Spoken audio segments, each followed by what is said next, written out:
ने इसी के ऊपर बात की है। उन्होंने तीन चीज़ें जो हैं वो डिमांड की हैं आज।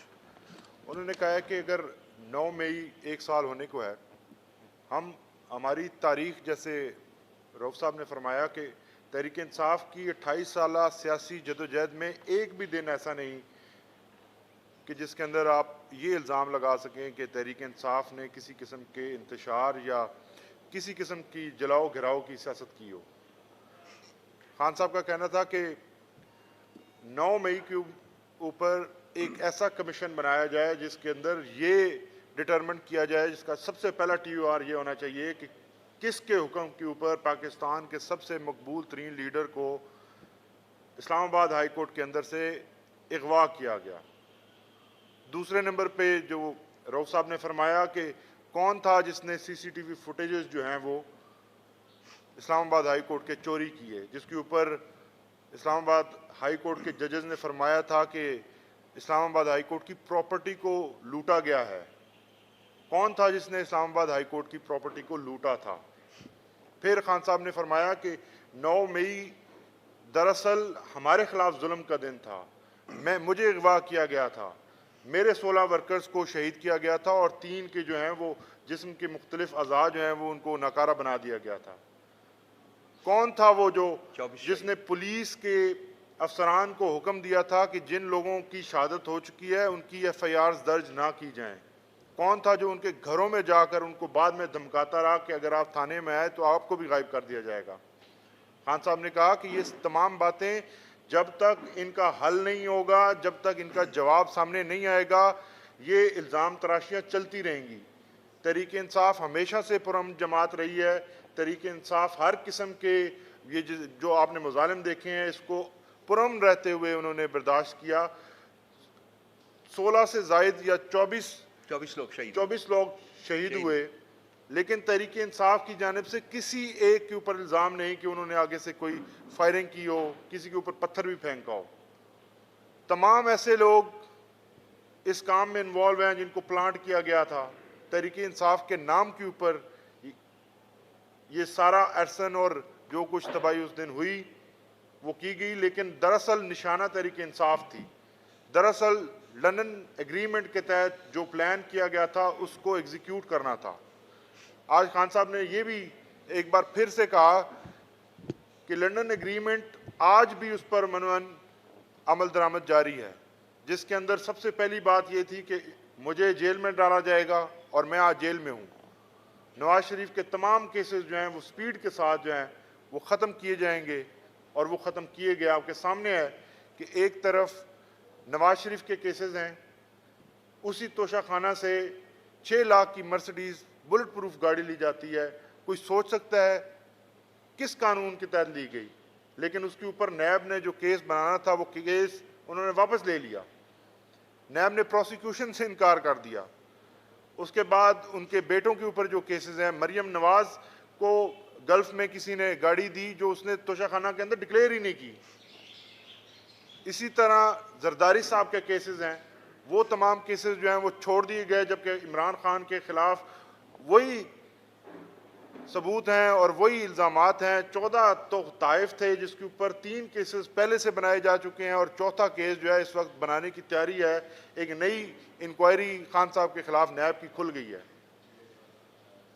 ये नैब के चेयरमैन से सवाल पूछता हूँ मैं कि क्या आपको ये गंदम का जो इतना बड़ा बहरान है और कितना बड़ा ये जो स्कैम सामने आया है, ये आपको नज़र नहीं आता? ये आपको इसलिए नज़र नहीं आता कि ये वायसराय ने किया है? ये आपको इसलिए नज़र नहीं आता कि ये ताकतवर लोगों ने किया है, ये मोहसिन नकवी ने किया है, ये अनवार काकड़ ने किया है? ये इसलिए नज़र नहीं आता कि ये वो लोग हैं जिनकी सरपरस्ती आप इस वक्त कर रहे हैं? और नैब का इदारा क्या इस काम के लिए रह गया है कि सिर्फ इमरान खान के केसेस जो हैं उनको प्रोसिक्यूट करे और सिर्फ जो दीगर जमातें हैं या दीगर जितने भी केसेस हैं, जितनी करप्शन हो रही है, किसी की तरफ उनका कोई काम नहीं और कोई तवज्जो नहीं है? इसके अलावा खान साहब ने जो अनवारुल्लाह काकड़ ने गंदम के बहरान के ऊपर बात की है, वो भी उन्होंने वाज़ेह तौर पर उस पर अपना मौक़िफ़ दिया है। कि ये जो गंदम का बहरान है, इसने वाज़े कर दिया कि मीडिया के ऊपर किस कदर पाबंदियाँ हैं। मीडिया के ऊपर पाबंदियाँ होने के बावजूद ये स्कैम सामने आया है। अगर मीडिया आज़ाद होता तो न जाने कितने और स्कैंडल्स हैं जो छुपे हुए हैं, जो वक्त के साथ साथ हमारे सामने आएंगे।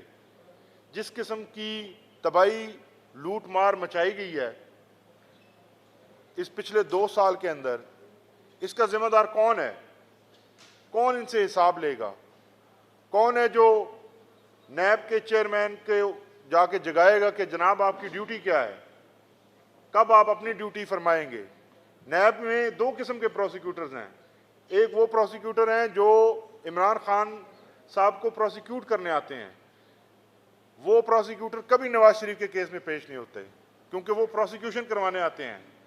जबकि दूसरी जानिब वो लोग हैं जो हमेशा ये बयान देने आते हैं अदालतों में कि हम अपना केस वापस ले रहे हैं।